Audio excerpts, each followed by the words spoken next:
Welcome back to Magic Tarot Cards. It's Jasmine. I have an 8-card spread here for you. This is going to be the final thoughts and feelings of Tina Turner.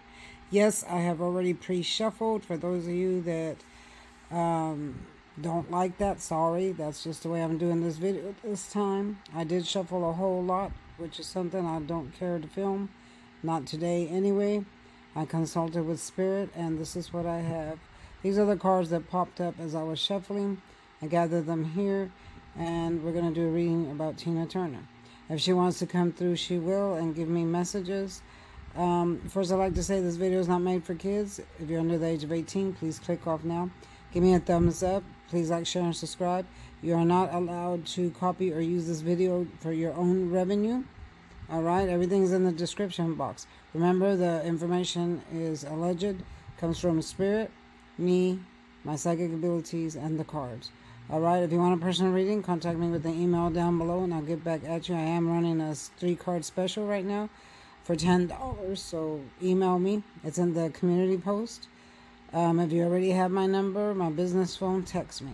Alright, and don't forget to follow me on TikTok at Magic Tarot Cards if you want to see funny little skits. Also, my brother's page link is down below. He's an artist. I would like you to subscribe and watch his videos. With that being said, let's get started with the video. So I shuffled a good 15-20 minutes before these cards popped up. I asked Spirit, what are her final thoughts and feelings? What is it that she wants to say? Does she have any regrets?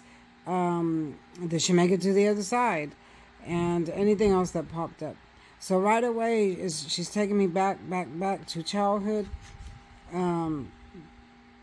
This card pops up when you are nostalgic, thinking about the past, or wanting to go to the past, or wanting to revisit the past. So I'm feeling that towards the end of her days, because right here it came above the ending card. She was thinking about her kids, the past, and all that she had been through from the time she started her music career to the end. So all that went through her mind on her final days and her final moments. After she had the childhood or the misery that she had in her childhood and all that, she walked away. So here she showed me that she walked away for something better. Now this is when she became an adult, because this is showing me from the time she was little until she was with Ike Turner. And you know, she had a terrible time with him and then decided to walk away. So here she is, an adult, walking away. She was very passionate about walking away. See, you have red here. Excuse me, that represents walking away, very in deep thought about searching for something higher, something better. So you leave everything behind and search for something else. So here we have the person walking up the hill wearing red, very passionate, in deep thought about finding something else. And that's exactly what she did. She found her own life after she left Ike. And she reflecting on all that. Reflecting back on all that, and then she hit the wheel of fortune. Okay, so from that point on, she was self-made. Her own, she carried her own name by herself without Ike. She was very fortunate. She's saying very fortunate about how her career went. She doesn't regret anything. The only regret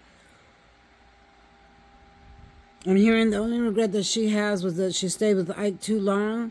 And then when she became sick, she didn't, there was a period in her time where she stopped taking her medication. All right, so she's feeling or maybe thinking that contributed to her getting sicker or more sick. All right. But anyway, as the wheel of fortune entered her life, she had many wonderful things happen to her, made a lot of money, a lot of cause for celebration and joy here. A lot of cause for celebration and joy. She celebrated a lot with her friends, family, and then she met that new man that she was married to. I think the one she moved to Switzerland with. And then her life was happy from that point on. She had her ups and downs, you know, as any human being does. But she's saying from that point on, her life changed tremendously when she left Ike. And she had a happy life. She was happy, you know, she was doing well and everything. And then as she got older, she started getting sick. And then again, she stresses, depression started to set in. All right, so here we have the Nine of Cups. This is someone that's sad and depressed, laying in their bed. Okay, so why is she sad and depressed? Well, because of her sickness. Her sickness is starting to creep up on her and kept her more in the bed like this.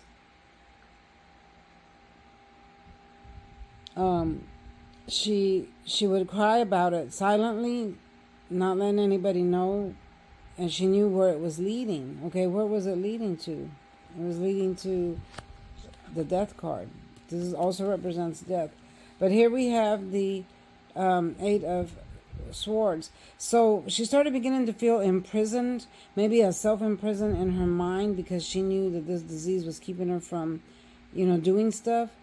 So the depression led to self-imprisonment in her mind. She felt tied, like she couldn't move.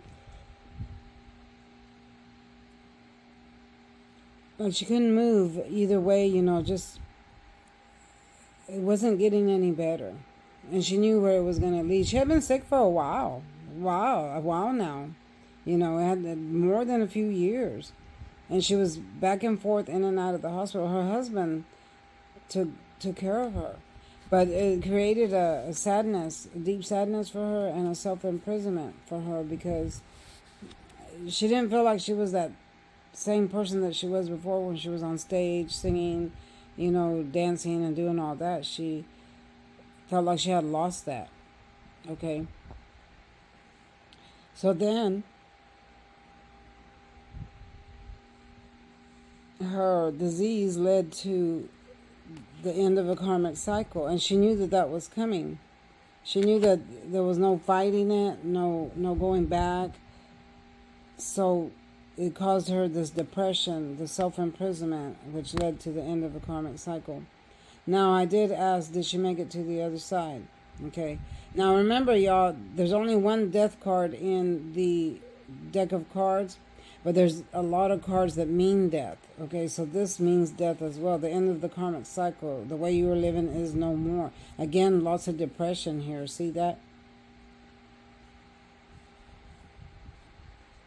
And then you got blue here, represents deep thought. And then the happy day, which is always yellow, a brand new day, is far, far away in this picture. Okay, so when you get this means that your karmic cycle is ended. What you were supposed to do has come to a close. There's not going to be any more of that. So the way of life she was living has come to a close, an ending. So for her, it meant death. All right, so the disease took over. It meant death. And that was going to be the end. And she knew this for a long while. That's why she became depressed, deep in her mind, her thoughts all the time. She didn't really tell people about this. All right?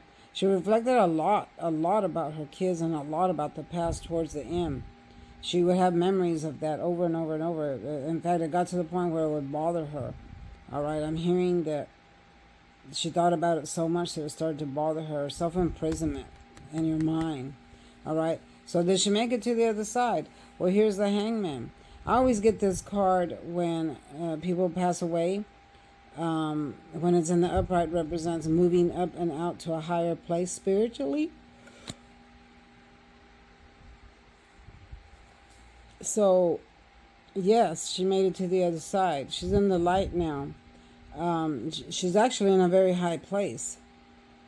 Okay. She believed in God. She believed in her chanting. She believed in all that stuff that she was studying. We all have different beliefs, y'all. We all believe different, but she still loved God, all right? So she did make it to the other side. She's in with her relatives. I'm seeing that she's with her relatives, her friends, and family. So she's actually okay. She transitioned pretty quick. Most people, it takes them a few days to transition, and I usually get it like this, which means stagnation. Stagnation, you're getting there, but you haven't got there yet. But for her, it came up in the upright, meaning she got there pretty quick. So, yeah, she's in a very good place. And again, like I said, I'm hearing that she didn't have many regrets. She led a good life after she left Ike. Now, during the time that she was with Ike, she was somewhat happy until he started beating her up and, doing all this stuff. But she was still happy because she was making money. The simple fact that she had kids, she was taking care of them. You know, she loved her kids. Those are the things that made her happy. But as far as Ike Turner, he did not make her happy. He was a terrible, miserable person. Sorry, Ike. But, yeah, that's the truth. All right, y'all. So this is pretty much cut and dry. There's not a lot to say because all she did is reflect on her past a lot and her last days. She wasn't a bad person. You know, she didn't do bad things. So, and she made it to the other side. So we can be thankful for that. She will be truly missed. Very grateful for her music. I love all her music. Yeah. So that's it for now. Thanks for watching, y'all, and I'll see you next time. Bye-bye.